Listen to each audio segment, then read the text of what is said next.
Hello and welcome to another installment of the Weird Chronicles. Each episode, we bring you tales of action and adventure from Malifaux and the other side.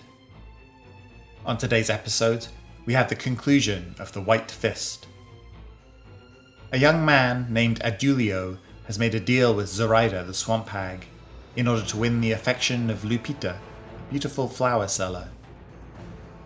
But by the time Adulio arrives at Curmudgeon Square to profess his love, he finds Lupita gone, taken by a guild official named Ermine Follop. We pick up the story in Follop's office. I hope you enjoy the conclusion of the White Fist. He was still in excruciating pain.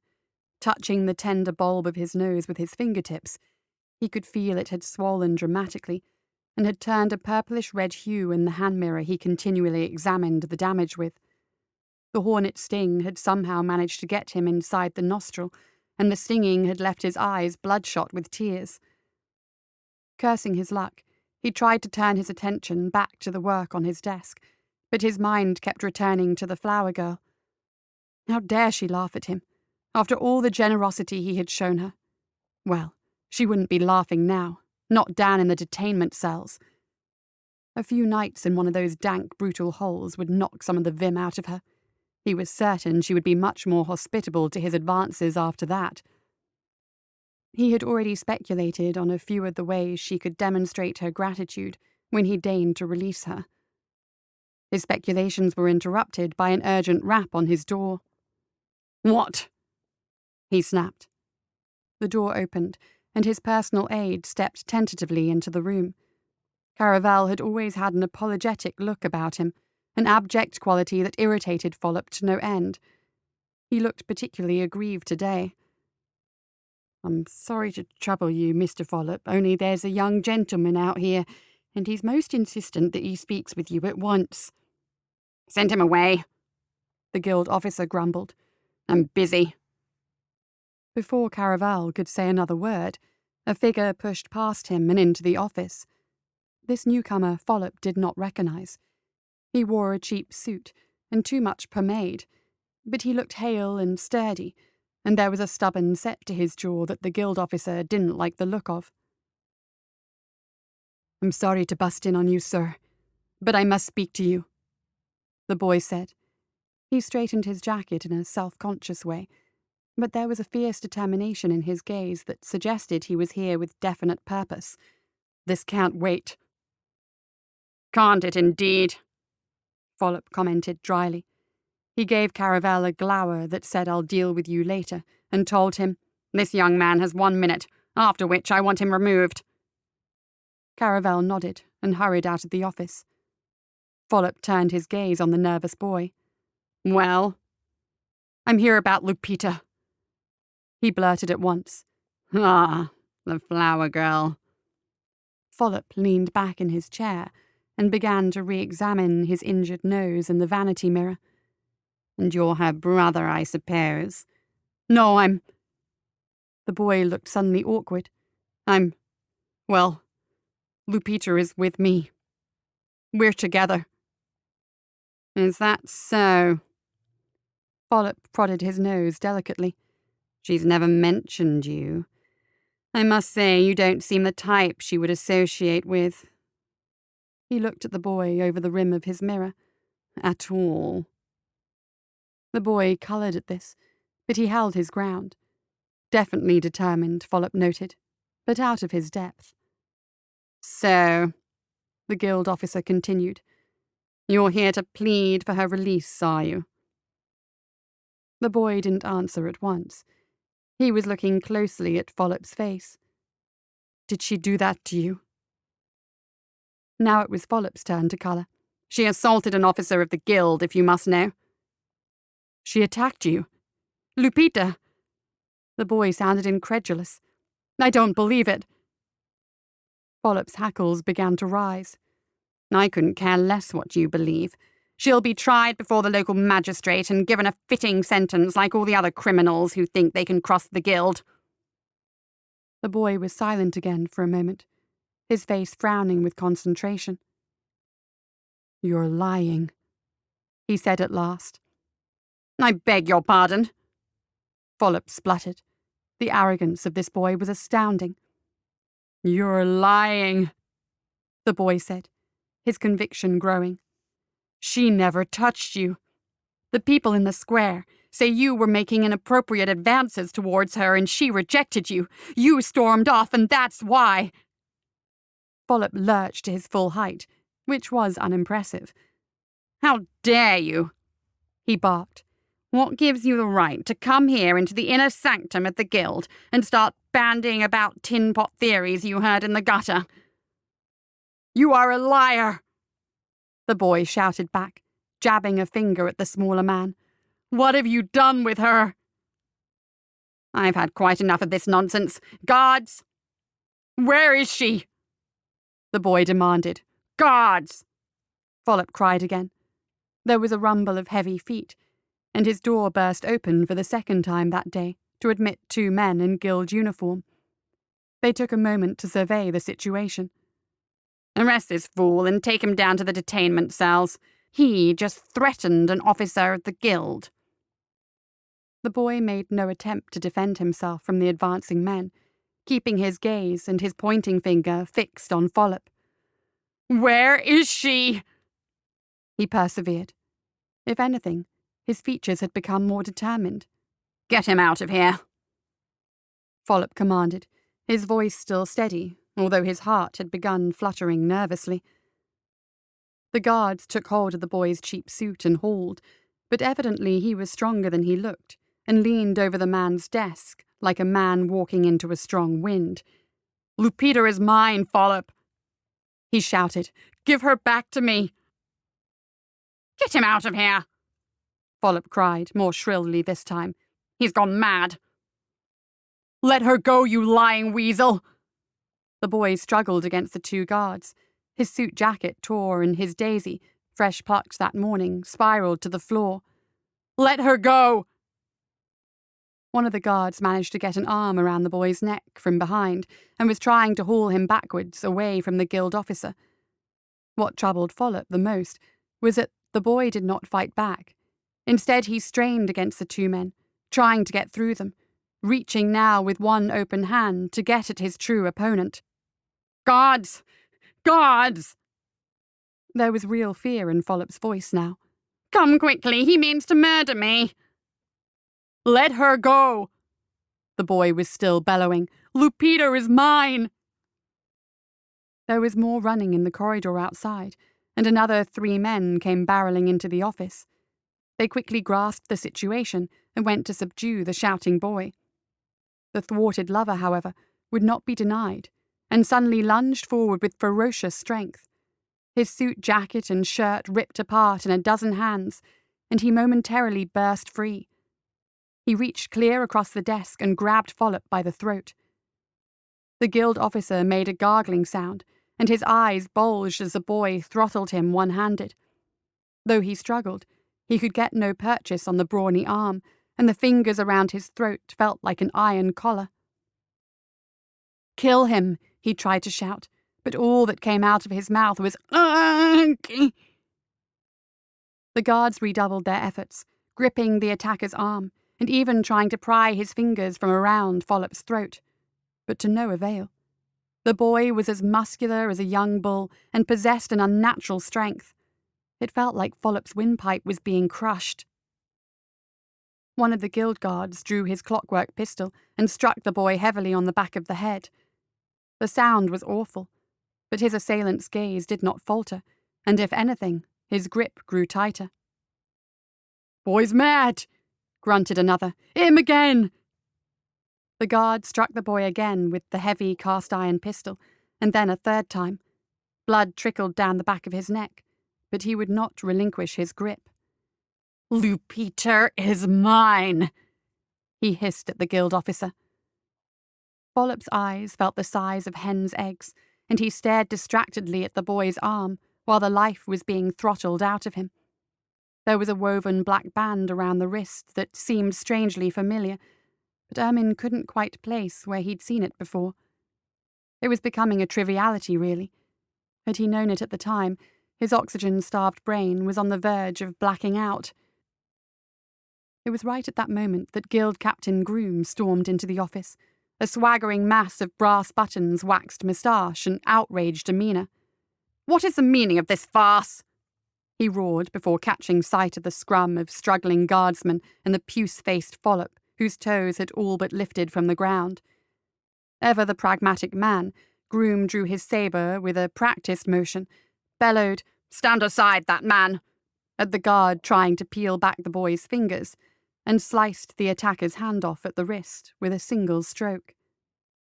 Follop flew backwards into his chair, landing with a thud as the boy went the other way, propelled by a half-dozen struggling guardsmen. Blood splattered the length of his desk. "Get that lunatic out of here!"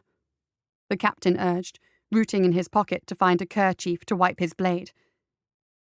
He turned his attention to Follop and stopped in mid-stride. "God's teeth!" Follop had sunk deep into his leather chair, but his face had lost none of its rude colouring, and his mouth was now agape with a swollen tongue projecting like a length of raw steak. The mad boy's hand, sporting its thin leather band around a stub of wrist, was still latched around the guild officer's neck and was constricting visibly. The captain threw down his sabre and launched himself at the severed appendage, taking it in both hands and hauling with all his might. The hand refused to relinquish its grip, and now even the faintest squeak of air could not be drawn through Follop's crushed throat. Finally, with a titanic effort and a polished boot on Follop's chest, the captain wrenched the severed hand free and threw it across the room with a cry of disgust. Follop immediately sucked in a huge gale of air and began violent racking coughs. The guards had dragged the still struggling boy to the door, leaving a trail of bright blood on the floorboards. "Lupita is mine!" the boy howled one last time, before being dragged out of sight into the corridor. His protests could still be heard as he was hauled away. Follop had no strength left in his limbs, and slouched in his chair like a landed fish while his chest heaved in breath after breath of precious air. There were red furrow marks on his throat, where the hand's nails had gouged him in the final seconds before Captain Groom was able to pry it loose. On the floor in the far corner of the room, now bled white as milk, the twitching hand curled into a tight and defiant fist.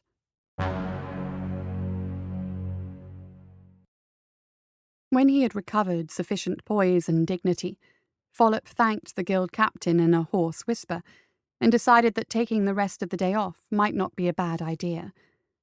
He gingerly stepped over the sweeping trail of blood on his floor that several cleaners were already on their knees scrubbing at with stiff-bristled brushes and soapy water. As he left the office, he heard the dull clank of the severed hand being dropped in a bucket, and he shuddered. Not trusting his rubbery legs to see him home, he hailed a cab and sat in brooding silence with the curtains closed, listening to the sounds of the street and the iron-shod wheels on cobbles while his fingers probed at the painful welts around his neck. Follop's home was one of the upper floors of a prestigious apartment block, less than a mile from the guild offices. The entrance vestibule was guarded by twin stone griffins rearing on their hind limbs and clawing at some invisible foe. They were as storm-ravaged as the rest of the building's exterior. One griffin's beak was partly snapped off, and the porous stone had long since turned black, with accumulated lichen and soot. Beyond the lacquered maple doors and concierge was an elaborate entrance vestibule paved with diagonal black and white tiles, a massive residence correspondence rack with a pigeonhole for each of the 300 abodes, and the elevator. This fabulous device had been one of the very first installed in the city, and was quickly renowned as a mechanical wonder. Through cunning use of huge steam-driven pistons and a series of drive chains, the brass box, which held a full 6 patrons quite comfortably, could be elevated to any of the building's 12 floors with the simple twist of a mother-of-pearl lever. Follop was especially grateful for its ingenuity that afternoon, in that he did not have to trust his shivering legs on the 11 flights of stairs that led to his apartment. Finally home, He slammed the heavy outer door and locked it, threw his hat and coat onto the stand, and stumbled into his study. He poured himself a generous measure of brandy with trembling fingers and bolted it down in 3 swallows. The alcohol caused his raw throat to flare up, but it steadied his nerves some. He had been badly shaken by the events of that morning and was feeling particularly vulnerable. Still, at least he was home safe, and that savage was behind bars where he belonged. Picking the softest, lightest neckerchief he possessed, he wrapped it gently around his purpling throat and went to the larder. He wasn't hungry, but his pocket watch told him it was midday, and the same lunch break for 30 years was a difficult impetus to ignore. He cut himself several slices of cured ham and loaded a plate with bread and cheese and a square of butter. The food was tasteless and dry, and after 2 bites he gave up, returning instead to the liquor cabinet and more brandy. Suitably fortified, Follop went through to his study and settled behind his desk, spreading the day's broadsheet across its felt surface. There was a curious reassurance to be had from sitting behind a desk in any situation. In general, the bigger the better. Comforted by this subtle reinforcement of his importance, he settled down to read. Follop awoke shrieking. The crumpled newspaper partially adhered to his face with saliva. He tore it away, panting in terror. The boy was gone. His study was quite empty, and late afternoon shadows stretched across the far wall. He must have dozed off. Not surprising, really, considering those 2 large measures of brandy and no food in his stomach. He could still feel the ghost of a strong hand around his throat, and swallowing was painful. On the way to the kitchen for a glass of water, he stopped at the hall mirror and pulled aside the neckerchief. The flesh around his throat was livid and hot to the touch. He could clearly see a negative image of a grasping hand outlined in mottled purple and yellow. That animal. Follop would see to it he never saw the light of day again. He gulped down a glass of water from a cool clay jug. It helped considerably, and he began to feel himself again. The discarded meat and bread was still lying on their plate. His stomach gurgled with sudden interest. In light of the day's events, however, he decided to treat himself to something a little more sophisticated. The cab ride to La Signataire was quick, and Follop's mood was buoyed further by the doorman's recognition, welcoming him into the exclusive restaurant with a tip of his hat. Although there was a sizable queue for seating, Follop was quickly ushered by the maître d'hôtel to a table secluded from the majority of diners by palm fronds and careful lighting. Looking up from his wine list, Follop took pleasure in seeing those same faces of the queue frowning at him. He ordered duck and a Spanish Grand Reserva, and settled back to wait, smiling insolently at the people who were still waiting to be seated. Being a guild officer certainly had its privileges. When the fowl arrived, it was crisp and steaming and juicy, and he eagerly forked a big piece into his mouth. It tasted better than it smelled, and he silently congratulated himself on his choice of restaurant, an excellent and savoury distraction from the day's unpleasantness. He had quite recovered himself. The food stuck halfway down his throat. Follop paused in the act of forking another piece of breast into his mouth. The meat was certainly succulent enough, and he could never remember having trouble swallowing before. He could still breathe, but the meat formed an uncomfortable lump somewhere behind his Adam's apple, and seemed unwilling to go any further. Supposing some wine would help, he put down his laden fork and took a swallow of red. To his alarm, his gullet immediately filled with liquid. Trying not to gag, Follop tried gulping several times to force the blockage down. Other than making odd croaking sounds at the back of his throat, the duck and wine refused to move. With panic rising in his chest and absurdly conscious of the diners around him, he tugged at the neckerchief that suddenly felt too constrictive and began working his neck from side to side.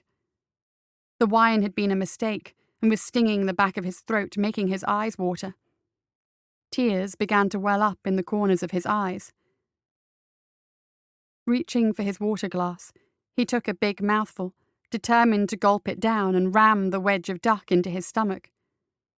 Instead, the mix of wine and water backed up in his throat, and with a huge barking cough, he sprayed the liquid all over his dinner and the white table linen. Heads twisted his way as Follop began retching uncontrollably, gripping the sides of his table and half rising from his seat like a man who couldn't quite make up his mind whether he was arriving or leaving. The maître d'hôtel was already hurrying towards him through the maze of tables, his face a picture of professional anxiety, as Follop's face turned puce for the second time that day. With a huge donkey-like bray, Follop ejected the wad of masticated duck that flew posthumously a full 30 feet and stuck to the restaurant wall with an audible thud. He collapsed back in his seat, coughing harshly and fumbling for a napkin to mop at the wine-laced spit coating his chin. There was an immediate hubbub of conversation as a flock of concerned waiters surrounded his table. I'm fine, Follop wheezed as soon as he was able, fighting off the swarm of towels and napkins that daubed at his face and stained suit. Leave me be, I say. Monsieur Follop, I am so sorry, the maître d'hôtel babbled. The cook shall be sacked for this. I shall see to it immediately. Follop shook his head, suddenly weary and growing lightheaded from the hyperventilation. Just get me a cab, he croaked. As they helped him to the door, he glowered at the still weighted faces of the queue. They beamed at him with the air of people whose wait had been worth the while after all. All the way home in the cab, Follop wheezed. His breathing had become laboured shortly after retching up the duck plug, and had not eased with his pulse. Slightly anxious, he twisted and fidgeted in his seat, pulling constantly at his neckerchief until he wrenched it off in annoyance and threw it on the cab floor. He carelessly thrust a handful of scrip into the cabbie's hand and hurried into his building. Cool water, that's what he needed. His already abused throat must have become inflamed from the wine, and what it needed now was something cold and soothing. He cursed that meddling boy back through 10 generations as he barged past the elevator operator, slammed his front door and gulped water straight from the jug, spilling it down his already half-ruined evening suit. Rasping, he took the jug through to his study and sat heavily, pulling off his starched collar and opening the top button of his shirt. His throat felt incredibly raw, both inside and out. More swallows of water eased the discomfort to some extent, but within seconds the burning returned, and with it an uncomfortable tightness in his chest. He could hear his own breath whistling, which was a distressing sound. That damnable boy. Curse him to the lowest depths of hell. He'd done something to Follop's throat, wounded him in some way. He made a mental note to visit the guild physician first thing in the morning. Exhausted and in pain, Follop shirked off his evening suit, crawled into a nightshirt, and then into bed, holding the clay jug to his chest like a wizened child and his bedtime toy. Sleep. That was what he needed. Sleep to unwind from the stress of this miserable day. Tomorrow would be better. He felt certain of it. Follop's night was filled with terrors. He jerked awake innumerable times, the first time sloshing the remnants of the cold water over himself and the bedclothes, thrashing at his attacker and trying to pry that white hand from his throat. He could feel the fingers around his neck squeezing remorselessly. Each time he returned to sleep, the boy's face came at him out of the dark, and those steel fingers closed on him again, squeezing the breath out of him, crushing the life out of him. Lupita is mine, he hissed, his teeth red as blood and his eyes empty holes. Sometimes the hand was green and puffed with decomposition. Other times it was just bones. But each time it would grip him like before and throttle him until his eyes bulged and his tongue squeezed out from between his lips like a fat red slug. Please, he tried to plead. Please, no, forgive me. But he could never speak in his dreams.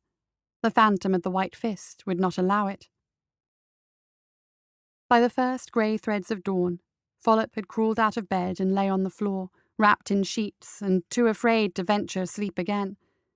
Instead, he watched the slow blossoming of the new day, while his chest worked for air, and the phantom fingers around his throat gradually and inexorably tightened their grip.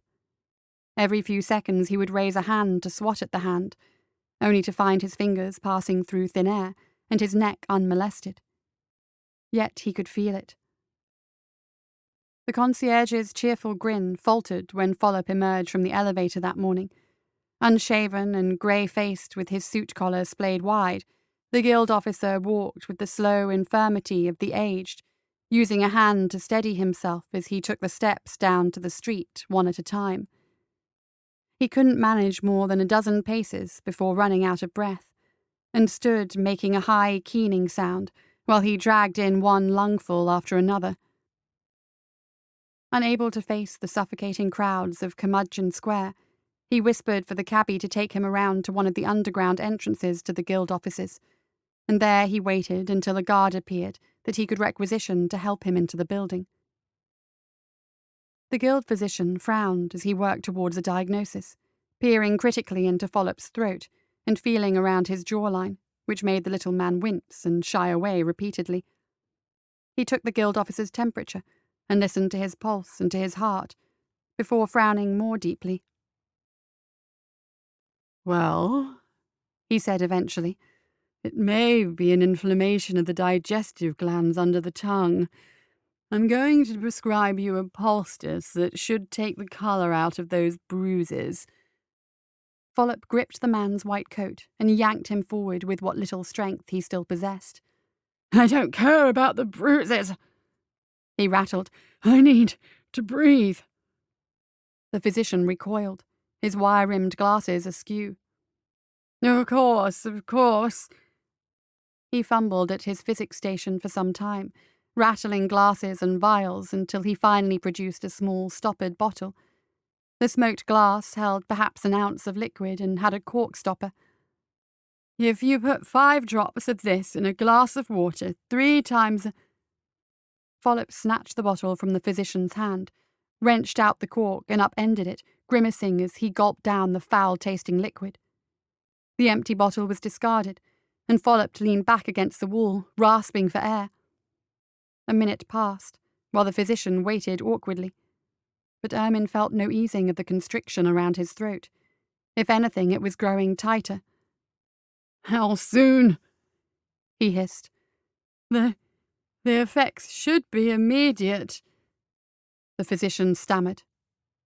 Follop snarled and shouldered past the practitioner, weaving unsteadily out into the corridor. His chest was working like a bellows now, and frothy saliva was beginning to accumulate at the corners of his mouth. He could barely swallow, and every effort brought intense pain. What was happening to him? Was he going to die? Was there no respite from this awful affliction? His face crumpled with grief as he staggered along the dark corridors, leaning first on one wall and then the other as he reeled. The white hand had him in its clutches. He could see it with his waking eyes, forming a crushing fist on the floor of his office. It had him, and it would not let go. "Lupita is mine!" a voice snarled in his head. He stopped, clinging to a cabinet for support, his head buzzing with lack of air. The girl. Was that the answer? Was that the key to his salvation? That boy, that monster, had wanted the girl. He had refused to let go until he got the girl.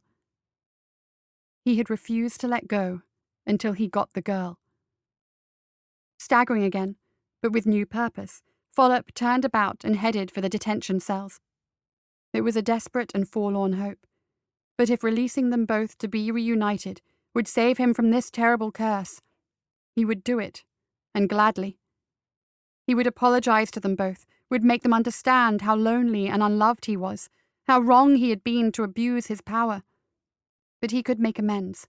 It was not too late. A frail hope formed in his chest, even as he stumbled and toppled down the winding steps to the lowest levels, every breath a struggle now. He clung to the rusted iron railing, half sliding down the stairs in his exhaustion. They would forgive him. Surely they would. Surely they could see they had been the actions of a jealous old fool. He had meant no real harm. He could give them their freedom, even money if they desired it. They would be together, and Follop would be released. He crashed into the detention cells like a marionette, one hand latched around his throat, the other scratching along the rough stone wall, seeking anchorage to prevent him toppling full length on the straw floor.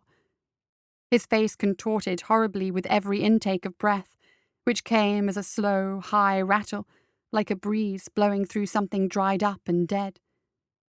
The jailer gawped at this apparition, not even recognizing Follop until he had gripped the man by the shoulder and hissed at him through gritted teeth. "The girl," came his faint voice. "Lorks and truths," the jailer whispered. Is that you, Mr. Follop, sir?" "Girl," he hissed again, his eyes protruding dangerously. "Where?" "Girl, sir?" The jailer chewed his thumb in thought until his face brightened. "Oh, the girl! That pretty bit of fluff you sent down here yesterday. Well, she's gone, isn't she, sir? Off to the magistrate, just like you said." Follop made a sound, somewhere between whine and sob. No matter, he told himself, no matter. She would be days at the court jail before her trial, more than enough time for the wheels of bureaucracy to intervene. "Boy! Boy!" he gurgled, making a gripping motion with his free hand. The other was being used to keep himself upright against the burly jailer. "Don't you worry, Mr. Follop," the jailer said, giving the guild officer a wide grin. "He won't be troubling you no more." Follop's face creased with confusion. What was this fool talking about? Where was the boy? "Where?" came the barely audible wheeze. "He's gone, sir," the jailer said amiably. "Dead." Follop could only stare into the idiot's puffy, unshaven face. "Died about an hour after they dragged him down here, sir," the jailer continued, oblivious to Follop's collapsing expression. "Noisy bugger. They threw him in that cell right there and left him. Not for the likes of him to have his wounds seen to, not after what he done. Laying his hand on a gentleman such as yourself, sir. Got what he deserved, in my opinion."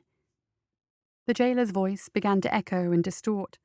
Follop's knees buckled, and he slumped back against the wall, and then slid down it until he sat facing the row of bare, grotty cells. There was a large brown stain in the straw of the cell directly across from him. It was over, he realized with a strangled sob. There was now no way to reunite Lupita with her love. The boy had cursed him. He had cursed Follop with his final moments, and there was no way to undo what had been done. There was nothing left to save him from the vengeance of the White Fist.